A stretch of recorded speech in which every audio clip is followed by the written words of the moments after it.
बात करने के लिए लॉगिन करें www.astrotak.com। देखिए, भाद्रपद को आम बोलचाल की भाषा में भादों का महीना भी कहते हैं। आम बोलचाल की भाषा में लोग कहते हैं भादों का महीना है, और ज्यादातर लोग इस महीने को निगेटिव समझते हैं। कहते हैं कि भादों का महीना अच्छा नहीं होता, लेकिन ऐसा है नहीं। भाद्रपद में भाद्र का अर्थ होता है कल्याण देने वाला, शुभ करने वाला, और भाद्रपद का अर्थ होता है भद्र परिणाम देने वाले, अच्छे परिणाम देने वाले व्रतों का महीना। ये महीना लोगों को व्रत का, उपवास का, नियम का और निष्ठा का पालन करवाता है, और तमाम शुभ कार्य करवाता है जिनको करने से इस महीने के परिणाम शुभ हो जाते हैं। अपनी गलतियों को याद करके अगर आप उनका प्रायश्चित करना चाहते हैं, अपनी गलतियों को समाप्त करना चाहते हैं, तो उसके लिए ये महीना सर्वोत्तम माना जाता है, सबसे ज्यादा शुभ माना जाता है। मन को शुद्ध करने और पवित्र भाव भरने के लिए यह महीना काफी कारगर है, काफी प्रभावशाली है। इस महीने में गणेश चतुर्थी का बड़ा पर्व मनाते हैं। भगवान गणेश का प्राकट्य भाद्रपद में हुआ था, ऐसा माना जाता है। भगवान कृष्ण का जन्मोत्सव भी इसी महीने में होता है, और कलंक चतुर्थी का पर्व भी इसी महीने में मनाया जाता है।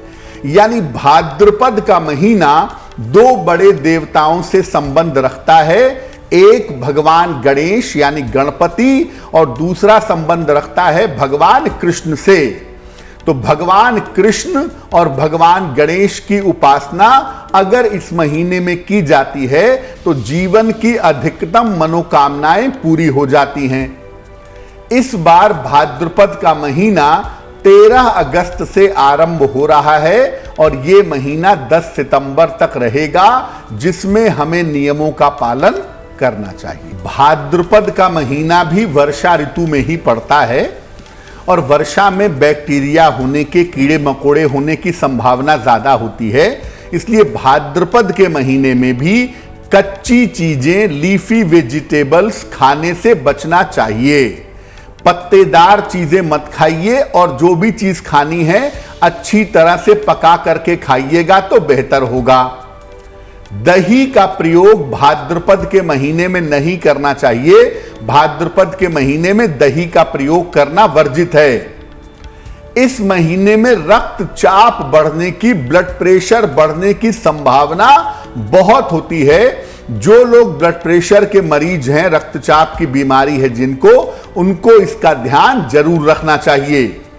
शीतल जल से, नॉर्मल वाटर से दोनों समय स्नान करना चाहिए, ताकि आलस्य आसानी से दूर हो सके। भगवान कृष्ण को तुलसी के पत्ते अर्पित करेंगे, लेकिन उसको सीधे ग्रहण नहीं करेंगे। तुलसी दल को चाय या दूध में उबाल करके पीना अच्छा होगा, ताकि शरीर का जो इम्यून सिस्टम है, जो रोग प्रतिरोधक क्षमता है, वो आपकी बेहतर हो सके।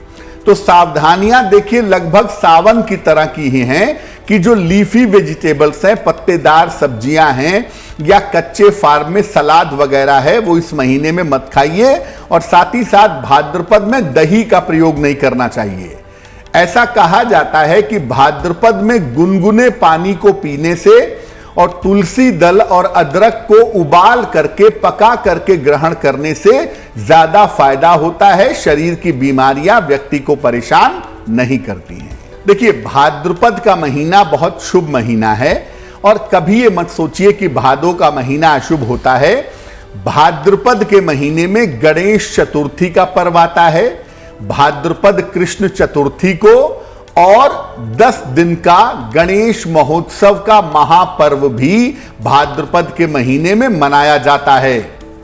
भाद्रपद के महीने में भगवान कृष्ण का जन्मोत्सव आता है, जिसको जन्माष्टमी कहते हैं, जो कि बहुत ही पवित्र माना जाता है। भगवान श्री कृष्ण, बलराम और राधा का जन्मोत्सव भी भाद्रपद में मनाया जाता है। इसी महीने में महिलाओं के सौभाग्य का पर्व हरितालिका तीज भी आता है। हरितालिका तीज का पर्व भी इस महीने में मनाते हैं। इसी महीने में अनंत पुण्य प्राप्त करने का पर्व अनंत चतुर्दशी भी मनाया जाता है। तो देखिए, बाकी तो पर्व त्योहार अपनी जगह हैं, लेकिन लीला पुरुषोत्तम भगवान कृष्ण का जन्मोत्सव एक बहुत बड़ा अवसर होता है, एक बहुत बड़ा मौका होता है जब आप भगवान कृष्ण की विशेष उपासना कर सकते हैं।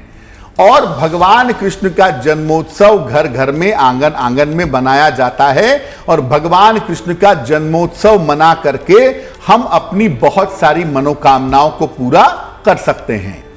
तो भाद्रपद का महीना वैसे तो बड़े सारे पर्व और त्योहार हैं, लेकिन भगवान कृष्ण का जन्मोत्सव होने की वजह से इस पर्व को, इस त्योहार को सर्वश्रेष्ठ माना जाता है और इसीलिए यह महीना बहुत ज्यादा पवित्र कहा जाता है।